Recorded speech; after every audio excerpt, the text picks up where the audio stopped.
ರಾಜ್ ಗೆ ಕೃಷ್ಣನ ಜೊತೆ ನಮ್ಮ ವಂಶಿ ಡೇಟ್ ಫಿಕ್ಸ್ ಆಗಿದೆ. ಕೃಷ್ಣ ವಂಶಿ ಮಾರ್ಚ್ 2ರಿಂದ ರಾತ್ರಿ 9:30ಕ್ಕೆ ನಿಮ್ಮ ಉದಯ ಟಿವಿಯಲ್ಲಿ.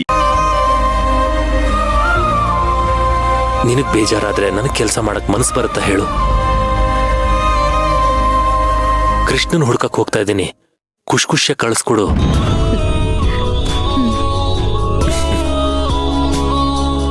ಗುಡ್, ನಡೀರಿ.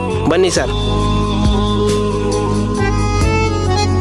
ದೇವ್ರೆ, ಇವತ್ತಂತೂ ಭಿಕ್ಷೆ ಸಿಕ್ಕಿಲ್ಲ, ನಾಳೆನಾದ್ರೂ ಭಿಕ್ಷೆ ಸಿಗೋ ಹಾಗೆ ಮಾಡಪ್ಪ. ಇವತ್ತಾಗಿರೋ ಅವಮಾನ ಏನೂ ಇಲ್ಲ. ನಾಳೆ ನಾಳೆ ನಿಮ್ಮಿಬ್ರಿಗೂ ಇದೆ. ಜನಗಳ ಕೈಲಿ ಕಲ್ಲಲ್ಲಿ ಓಡಿಸ್ತೀನಿ.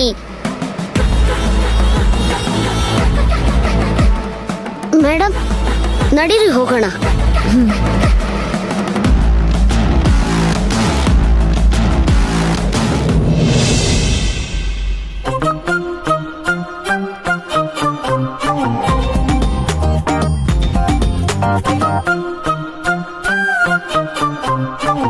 ಮೊದ್ಲೆಲ್ಲ ನನ್ಗೊಂದ್ ಗ್ಲಾಸ್ ನೀರ್ ತಂದ್ಕೊಡಿ ಅಂದ್ರೆ ಸಾಕು.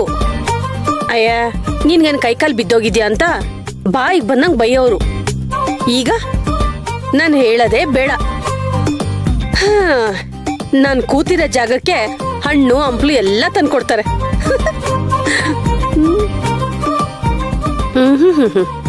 ಒಂಥರ ಚೆನ್ನಾಗಿದೆ. ಅದಕ್ಕೆ ಹೇಳೋದು, ಭಗವಂತ ತುಂಬಾ ದೊಡ್ಡವನು. ಒಂದ್ ಕಿತ್ಕೊಂಡ್ರೆ ಒಂದ್ ಕೊಡ್ತಾನೆ. ನಂದು ಮಹಾರಾಣಿ ಜೀವನ ಆಗೋಯ್ತು. ಈ ಮನೇಲಿರೋರೆಲ್ಲ ನನ್ ಪಾದ ಸೇವಕರು. ಅಯ್ಯೋ, ನನ್ ಕಾಲ್ ಬೇರೆ ನೆವೆ ಆಗ್ತಿದ್ಯಲ್ಲ.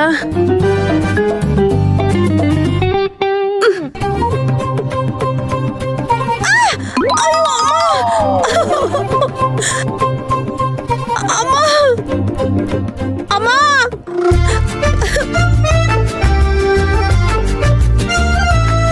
ಅರೆ, ಯಾಕೋ ಗೊತ್ತಾ ಇದ್ದಾಳೆ? ಏನಾಯ್ತು ಇವಳಿಗೆ? ಪೂಜಾ, ಬೇಗ ಬಾರೆ. ಚಿಕ್ಕಿ ಚಿಕ್ಕಿ, ಏನಾಯ್ತು ಚಿಕ್ಕಿ? ಪೂಜಾ, ನೆಮ್ಮದಿಯಾಗಿ ಆಪಲ್ ತಿಂತ ಕೂತಿದ್ದೆ ಕಣೆ. ಆ ಪ್ರಿಯ ಹೊಟ್ಟೆ ಉರಿಯಿಂದ ನನ್ನ ಮೇಲಿಂದ ಕೆಳಗ್ ಬೀಳಿಸ್ಬಿಟ್ಲು ಕಣೆ. ಒಂದ್ ನಿಮಿಷ ಇರಿ, ಮೇಲ್ ಕೂರ್ಸೆ ನನ್ನ. ಬನ್ನಿ. ನಿಧಾನ.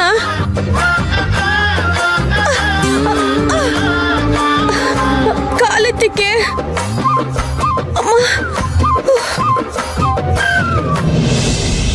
ನೋಡಿದ್ಯಾ ಪೂಜಾ, ಆ ಪ್ರಿಯ ನಂಗೆ ಎಂತ ಕಾಟ ಕೊಡ್ತಿದ್ದಾಳೆ ಅಂತ. ಇನ್ನಿವಳು ಯಾರನ್ನೋ ಬಿಡೋ ತರ ಕಾಣ್ತಿಲ್ಲ.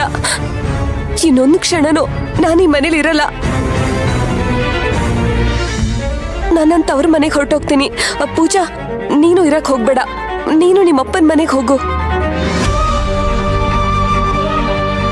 ಲೇ ಪೂಜಾ, ನನಗ ಆ ಪ್ರಿಯಿಂದ ಯಾವಾಗ ಮುಕ್ತಿ ಸಿಗುತ್ತೆ? ಸಿಗೋ ಡೌಟೇ ಚಿಕ್ಕಿ. ಸಣ್ಣ ಕಂದಮ್ಮ ಅಂತಾನೂ ನೋಡ್ದೆ. ನನ್ ಮಗುನೇ ಸಾಯಿಸಿದ ಪಾಪಿ ಅವಳು. ಇನ್ನು ನಮ್ಮನ್ ಬಿಡ್ತಾಳ? ಥೂ, ಅವಳಿಗಿದ್ದಿದ್ ಬುದ್ಧಿಗೇನೆ ಅವಳು ಸತ್ತಿದ್ದು. ಪೂಜಾ, ಏನಾದ್ರೂ ಮಾಡೆ. ಏನ್ ಮಾಡೋದು ಚಿಕ್ಕಿ? ನನ್ ಕೈಯಲ್ಲಿ ಏನಿದೆ ಹೇಳಿ? ನೀವೇ ತಾನೇ ಅವಳ ಜೊತೆ ಅಷ್ಟೊಂದ್ ಚೆನ್ನಾಗಿದ್ದಿದ್ದು. ನಿಮ್ಗೆ ಈ ತರ ಶಿಕ್ಷೆ ಕೊಡ್ತಿದ್ದಾಳೆ. ಇನ್ ಮುಂದೆ ನಮ್ಗಿನ್ ಯಾವ್ಯಾವ ನರ್ಕ ಕಾದಿದ್ಯೋ ನೆನ್ಸ್ಕೊಂಡ್ರೇನೆ ಭಯ ಆಗ್ತದ. ಅಲ್ವೇ, ಇವಳು ಯಾಕೆ ಹೀಗೆಲ್ಲ ಮಾಡ್ತಿದ್ದಾಳೆ? ಮೋಸ್ಟ್ಲಿ ನಾವೆಲ್ಲ ಈ ಮನೇಲಿ ಇರೋದು ಅವಳಿಗೆ ಇಷ್ಟ ಇಲ್ಲ ಅನ್ಸುತ್ತೆ. ಈಗ ಗೊತ್ತಾಯ್ತು ಕಣೆ, ಅವಳಿಗೆ ಸೇವಂತಿನ ಕಡೆ ದ್ವೇಷ ಇತ್ತು. ಪೂಜಾ, ಒಂದ್ ಕೆಲ್ಸ ಮಾಡೋಣ. ಮನೆ ಬಾಗ್ಲತ್ರ ಸೇವಂತಿ ಮನೆ ಅಂತ ಬೋರ್ಡ್ ಇದೆಯಲ್ಲ, ಅದನ್ನ ತೆಗ್ದಾಕ್ಬಿಟ್ಟು ಪ್ರಿಯಾ ಮನೆ ಅಂತ ಬೋರ್ಡ್ ಹಾಕಿಸ್ಬಿಡೋಣವಾ? ಚಿಕ್ಕಿ, ನೀವೊಳ್ಳೆ. ಆಮೇಲೆ ಇದೇ ನನ್ ಮನೆ ಅಂತ ಪಟ್ ಹಿಡ್ದು ಕೂತ್ ಬಿಡ್ತಾಳೆ. ಅಲ್ಲ ಚಿಕ್ಕಿ, ಓಡ್ಸೋ ದಾರಿ ಬಿಟ್ಟು ಮನೇಲಿ ಕೂಡ ಹಾಕೋ ದಾರಿ ಹುಡುಕ್ತಿದ್ದೀರಲ್ಲ ನೀವು. ಅಯ್ಯೋ, ಅವಳ ಓಡ್ಸೋದಾದ್ರೂ ಹೇಗೆ? ಅವಳ ಓಡ್ಸೋಕೆ ಅಂತಾನೆ ಮಂತ್ರವಾದಿನ ಕರ್ಸಿದ್ರಿ. ನೋಡಿದ್ರೆ ಅವನೇ ಓಡೋಗ್ಬಿಟ್ಟ. ಈ ಪ್ರಿಯಾ ದೇವನ ಮಟ್ಟ ಹಾಕಕ್ಕೆ ಯಾರೂ ಇಲ್ವಾ ಭಗವಂತ? ಚಿಕ್ಕಿ, ಅಜ್ಜಿ ಬಂದ್ರು. ಅಮ್ಮ ನೋಡಮ್ಮ, ನನ್ ಕಾಲ್ಗೆ ಏನ್ ಗತಿ ಬಂತು ಅಂತ. ಮನೆಯೆಲ್ಲ ಜಿಂಕೆ ತರ ಓಡಾಡ್ಕೊಂಡಿದ್ದೆ. ಕೋಳಿ ಕಾಲ್ ಮುರ್ದಂಗೆ ಆ ಪ್ರಿಯ ನನ್ ಕಾಲ್ ಮುರಿದು ಬಿಟ್ಟಿದ್ದಾಳೆ. ಮನೇಲಿ ಇಷ್ಟೆಲ್ಲ ಆಗ್ತಿದೆ ಅಂದ್ರೆ ನಾನು ಸುಮ್ಮನೆ ಇರೋಕ್ಕಾಗಲ್ಲ. ನಾನು ಅವ್ರ ಹತ್ರ ಹೋಗಲೇಬೇಕು. ಅವರೊಬ್ಬರೇ ಇದಕ್ಕೆಲ್ಲ ಪರಿಹಾರ ಕೊಡಕ್ಕೆ ಸಾಧ್ಯ.